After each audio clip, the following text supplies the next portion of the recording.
Quand une femme saigne, elle est considérée comme impure. Je suis Natasha Bird et je suis partie au Népal avec Care pour rencontrer les Népalaises qui subissent en fait le tabou des menstruations. Alors au Népal, il y a cette tradition qui s'appelle le Chopadi, qui veut qu'en fait, quand une femme saigne, elle est considérée comme impure.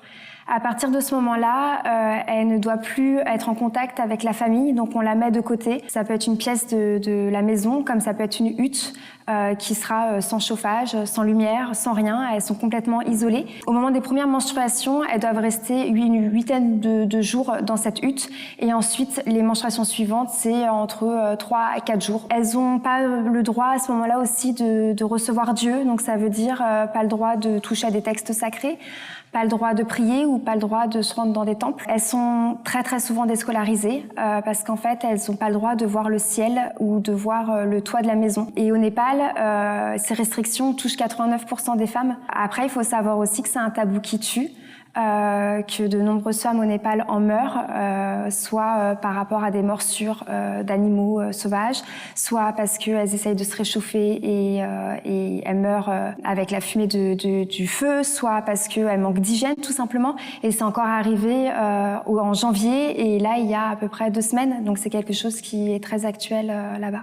Il y a une femme en fait qui rigolait un peu de nous Européennes en nous disant que elle comprenait pas pourquoi on était triste quand on n'avait plus nos règles, quand on devenait ménopausée. Elle nous disait que pour elle, en fait, avoir la ménopause, c'était une liberté parce qu'on n'était plus impur, on pourrait plus jamais être impur et on subirait plus jamais tout ce qu'elles ont pu subir pendant toute leur vie de femme et qu'elles n'avaient pas la sensation de perdre quelque chose, mais plutôt de gagner quelque chose et de gagner en liberté.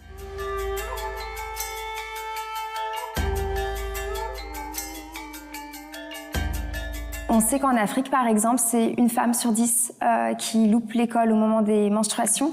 On sait qu'en Iran, il y a énormément de problèmes aussi sur ça. Et malheureusement, oui, ça touche énormément de pays, que ça soit côté hygiène, où il manque de toilettes, tout simplement, de points d'eau dans les écoles, donc elles peuvent plus se rendre à l'école, ou qu'il y ait des traditions, par exemple, comme celle du Népal, qui vient de l'hindouisme, donc ça touche aussi l'Inde. Et en fin de compte, on s'est rendu compte que dans toutes les religions, à un moment donné, l'aspect des règles dérange. Pour briser un tabou, il faut arrêter de mystifier tout ça et de faire croire aux gens que c'est une espèce de légende, que les femmes, apparemment, tous les mois, elles saigneraient quelques gouttes de sang.